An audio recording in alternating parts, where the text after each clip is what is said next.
I'm on a mission. See, I want to train at a famous boxing gym in Brooklyn, New York. It's the oldest boxing gym in the Northeast. I'm not new to boxing. I've been training for a couple of years, but I want to go to the source where the champions are trained. I want to go to Brooklyn. And so I book a private training session with this trainer. And when we talk on the phone, he says, "What? You're 45? You just started boxing?" I said, "Yeah, look, I just started late, but I'm really fit." He says, "Okay, look, just make sure you warm up before you meet me. Go run on the Brooklyn Bridge. It's right around the corner." Okay, like, great, I'm going to do that. Okay, but first I run straight up the 3 flights of stairs to the boxing gym. I drop my bag, I pay my fee. I'm so excited.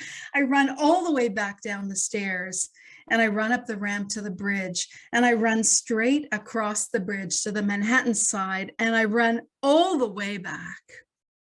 I sprint. It's a sweltering summer day at 7 a.m. So there's nobody on the bridge, just me and a few runners, and the path is clear and I can run really fast. See, the thing is, I'm not really a runner. In heavyweight, I'm a heavyweight. In boxing terms, I'm a big athlete, but I can run like the wind. And as I'm running, I catch glimpses of the skyline and I think, gee, maybe I should stop and take a selfie because it's super cool to be here. But no, I'm on a mission. I got to go meet this trainer.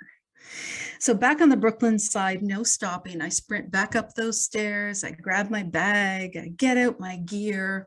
I'm breathing hard. I'm a little damp, sweaty.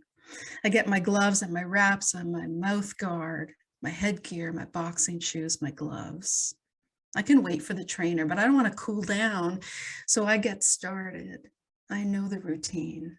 I start shadow boxing. I stand in front of the mirror. It's where you simulate a fight with you as your opponent. I'm working my moves, my slips, my punches, my footwork. I've done this before. I've never been distracted until now, because now I see them, the young ones. They're behind me. Men and women in their 20s, they're doing just what I'm doing. And I can't take my eyes off them. See, they're so liquid, fast, and smooth. I'm on a mission here at 45. I want to be the best I can be. But now all I can do is watch them. I just stop, full stop in front of the mirror. My eyes are fixed on them. They're sweating just like me because it's 100 degrees in here, but they're not breathing hard like me. I started this way too late in my 40s. I'm never going to be that fast and that smooth. And now they're just in my head and I'm in my head and I'm just standing there staring at my round middle-aged body in the mirror. I keep comparing myself to those younger ones. They just remind me of everything I can't be, the things I'm never going to get to. I'm never going to be that thin, that fast, that invincible. Hey, I hear the trainer. This is his trademark, I've heard. You hear him before you see him. He comes over and he grabs me, slaps me on the back, shakes my hand and pulls me in close to him. He says, "You came here to work, right? Not to watch? You got to stop watching everyone else. Stop comparing yourself. You show me what you got." And so we start training. I hit the bags, I hit him, he hits me, we hit each other. An hour passes. My clothes are soaked through, everything's sticking to me. In this classic boxing gym, there's no AC. Ventilation is just a really good idea that never really happens here. My face is dark red, way too much cardio. I'm breathing heavy, but I'm okay. See, my heart's pumping and my lungs are full and I feel really good, but I'm just distracted. I'm just watching those younger ones. I think the more I watch them, maybe it's going to rub off on me, a little bit of youth, be just like them. And every time I do, the trainer catches me. He swats me hard on my side. Focus, he says. We get a break now and then. Every 3 minutes we stop. And one of the gym staff walks through the gym with a big Febreze bottle straight up in the air, you see, because the heat and the smell of boxing is a lethal combination. Everybody, even the young ones, they stop and look. I think we just all want a break. I just want to stop. Because then we see them, another group. The old ones. Yeah. Fighters in their 60s and 70s. Trainer says there's one of them that's 82. That's crazy. They move slower and they're careful and they're tentative, but they're doing exactly what we're doing. But they're confident and they're fierce and they're wise and they're smooth. They're not distracted like me. They're not looking around everywhere.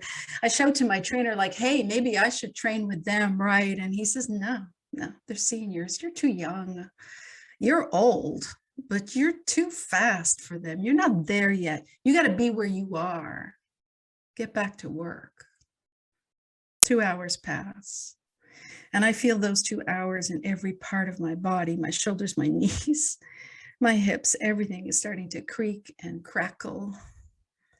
My wet soaked clothes don't bother me now because everything's wet. And I notice when I walk, my feet leave prints on the floor, like even my shoes are sweating. The trainer says, look, it's a good start. You got skill.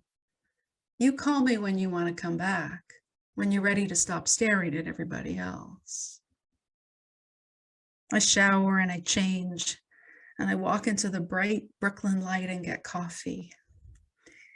Look, what does back in the day mean for an old fighter like me? I don't run across the bridge anymore. I can still run, but now I'm 58.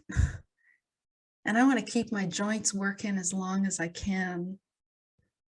So now I just walk across the bridge, a brisk walk all the way to Manhattan and all the way back. And on another sweltering Sunday in July, I get to the gym and now it's moved to a ground floor and I don't miss those 3 flights of stairs and having to go up and down all the time. No. And I see the trainer across the way and I say, hey, and he says, hey, and yeah, we just wave. See, I don't need him much anymore. It's been 10 years, lots of training. I know my routine. It's all mine now. I don't do 2-hour workouts. I just stay an hour here and I take a break more often. And sometimes I just sit ringside and gossip with the regulars because I don't get here as often as I used to.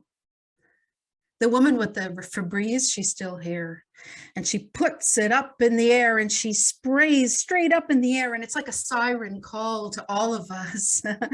Yeah, that the ventilation's not going to keep up with the stink. The younger fighters are here. And they look younger every day. And the seniors are here too. And sometimes they let me join them, but they always remind me I'm still too young. Back in my day, I was 45 and I was so young. And compared to now, I think I had my own kind of liquid, fast and smooth back then. I was fierce. I started this thing I love way too late. I'm too old to be fast. I'm too young to be wise. My knees and my hips and everything creaks a little more. My face gets red. My clothes soak through all the time and way faster. An hour is just enough. And I still seek that coffee and the bright Brooklyn light. I'm still on a mission. But now I just want to keep on going as long as I can.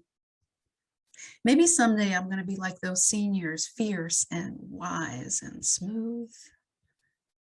Maybe my best days are still to come.